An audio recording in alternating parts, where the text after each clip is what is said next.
anyways, here we go. We are going to look at the declining effects of depression. Just by me. Thought it'd be a very important slideshow to do so. Alright, so starting with our thesis is going over depression can impact childhood, affect performances throughout adulthood, and indicate the slow decline in peer connections. So I'm gonna go over my 3 points and each of the sub points that goes in times with each one. So how depression can start affecting people during childhood. One of the two sub points are depression can be passed on through family members, and depression can take a toll on children's ability to maintain stability throughout their education performances. Then we have anxiety can play a major role in young adults and can become very severe if untreated, with social anxiety disorder being the most common anxiety disorder, of course, and depression can cause school burnout and procrastination. And of course, severe depression can cause social isolation and disconnections from peers. Depression can lead to isolation and loneliness, and depression can risk life-threatening consequences. So, how depression can start affecting people during their childhood? Well, the sad truth is it can be passed on through family members, whether you like it or not, because what a dreadful condition can be passed on throughout each family member who have dealt with this everlasting symptoms, whether it be from bipolar, depression, or just simply anxiety. The issue can take a toll on a child's capabilities, there, in communication with their family and friends. So if the child becomes too isolated, this can enhance a negative detachment from future and current friendships, and begin isolating from social worlds, and just cause them to feel depressed and losing interest in hobbies they were interested in, and now just don't have an interest in participating in anymore, which is cut down right there. You can pull it down, so you can decide it, it's okay. Yeah. I mean the screen, I didn't pull the screen over. That's all right. But basically that's what that says. It's just like a burdening condition to even consider trying any new hobbies.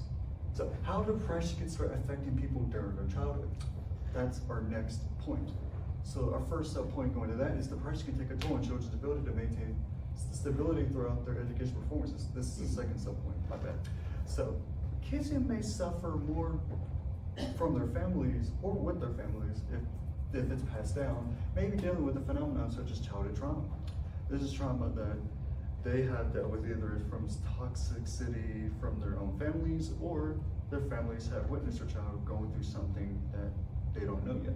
So yeah, trauma such as these can play a huge role in creating a risky pathway for depression as a child develops into their teenage years. Another possibility that can easily be overdone and welcomed is depression. It's an occurrence called rumination.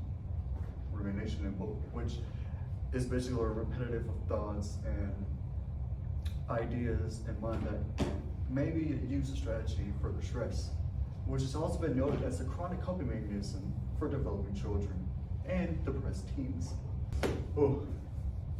Now onto our second point from our thesis is anxiety can play a major role in young adults and can become severe.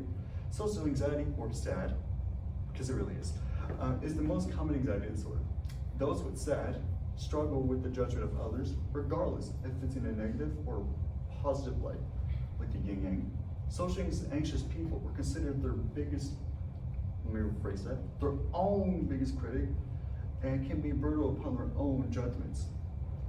So low self-esteem, is as stated, refers to the attitude towards oneself, including the individual's personal related, self-related feelings.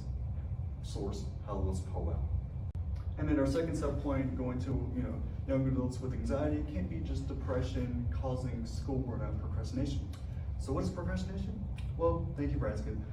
It's the inability to focus on performing tasks and instead be a delay in daily, doing their daily assignments, or just trying to function, their emotions be delayed, which can be pretty harsh because, those who do procrastinate have a more difficult time processing information in their surroundings and also understanding their own negative effects of their slow reactions without the capability to prevent what's going on. So school burnout now. Welcome to school, y'all, but it is associated with low self-esteem, demotivation in the students' academic performances, and a decrease participating and learning in class. If you had demotivation, you probably wouldn't even learn this presentation. But anyways, teens going through these conditions are prone to setbacks and deadlines, which can seize any opportunities to succeed in their future academic accomplishments. final thesis point is severe depression can cause social isolation and disconnection from peers. Our first subpoint is depression can lead to isolation and loneliness. One term that I had in bracket is cognitive frailty, or CF, is simply the complications of the human brain's capabilities to function without a proper neurological diagnosis. So CF is associated with the decline in physical activity, lowers energies in daily tasks, and even possibly death itself. How? Elderly people are prone to loneliness due to their own mental health decline, whether it be dealing with depression or tied to other depressive disorders in their own system. Final major subpoint of all this thesis concludes up to this. Depression can be life-threatening and has consequences if it's not properly treated.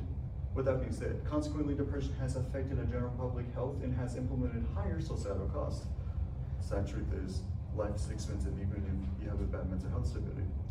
Depression can lead to the following physical aspects: cardiovascular disease, stroke, diabetes, and obesity.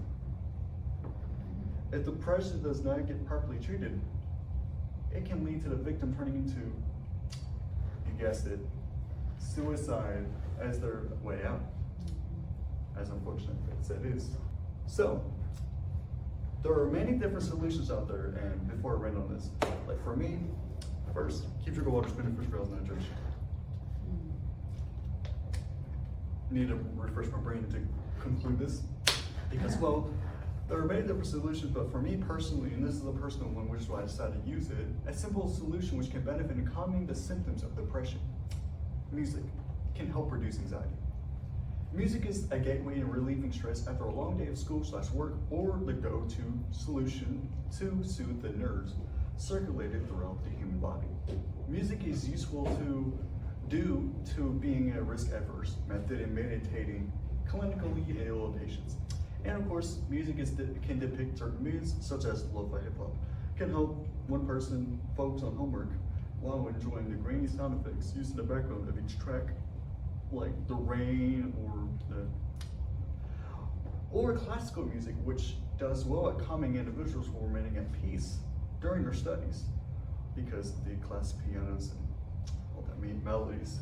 So with that in mind, concluding statement and restation of our thesis is depression can form during childhood, increase symptoms into adulthood. It can cause a decline in physical stability for the elderly. So taking this a note, consider checking on your kids or your peers and trying reasoning with them if they are suffering from any possible signs that could signify a deeper state of trouble. Don't just assume that they're just acting like a baby childishly or just being so gloomy all the time, because there might be more than what you see on the outside. Mental health is so important for everyone of all ages, genders, and race, and should be people's #1 priority. Thank you all, and this is everything. Probably wondering why I even decided to do the topic in the first place from our research. My bad. Need that, Gold Peak sweet tea. But probably wondering why I even decided to do that topic for my research paper to conclude my Composition 1 class for, my first term of my spring semester. As I'll be doing biology going into my second term of my spring semester. Well, it's because I feel like depression is something that's really important. It's something that, of this presentation, if someone can take away from it, that'd probably be that one person to help and be that change in the world that you probably would have never expected that you actually did something and impacted the world. Because with the whole point of these messages and even presentations and all I want to do with my life is to include a way of symbolicness, a symbolic richness of my messages to share and give depth psychologically. Because at the end of the day, a lot of us just try to hide ourselves, pretty much masking. I may be on a spectrum, but masking can be just hiding your emotions and hiding how you truly feel. And if anyone's going through depression, don't just deny getting help. There's help there, and I hope maybe my messages help, or anyone that has said a kind thing that you didn't expect, then that's all it takes to have a connection. Because I feel like at the end of the day, this world's all about connections and love. It's not that hard to love someone. About this world, yeah, I'm wearing blue too, because, well, a lot of this world is all about hatred. And I feel like hatred is only not going to get anywhere much more, but just going down the drain. Downhill is all we want, right? But I want to make that, a point that depression is only increasing, and I know if 2030, that's where depression will like hit. According to the World Health Organization, that's when they think the highest of depression cases will be. That will be concerning, and I want this to be different. And yeah, I have a sweet tea. Let's make our lives of 2025 and following years to be gold peak. Let's be the changing world. Let's make lives much more sweeter than more toxic. That was my depression slideshow that I thought was really important, because this is something I wanted to make sure that I wanted to have my take and have my perspective on it, and have someone take away from it as well, because at the end of the day, we're all in this together, and life may be unpredictable, but you remain to stay yourself, because there's only one of you that exists in this world. So be unique in every way, shape, or form. And hope you guys enjoyed that slideshow presentation I gave out there. A good meal, they're hydrated, because it can help reduce anxiety, water can. It's just Yeah. water. Isn't that something? Yeah, because it's beneficial for health and hydration. Dark is mostly mad at water, so always humans, therefore we should punish ourselves. We're mostly meditative. Yeah, that's right. Keep drinking water now.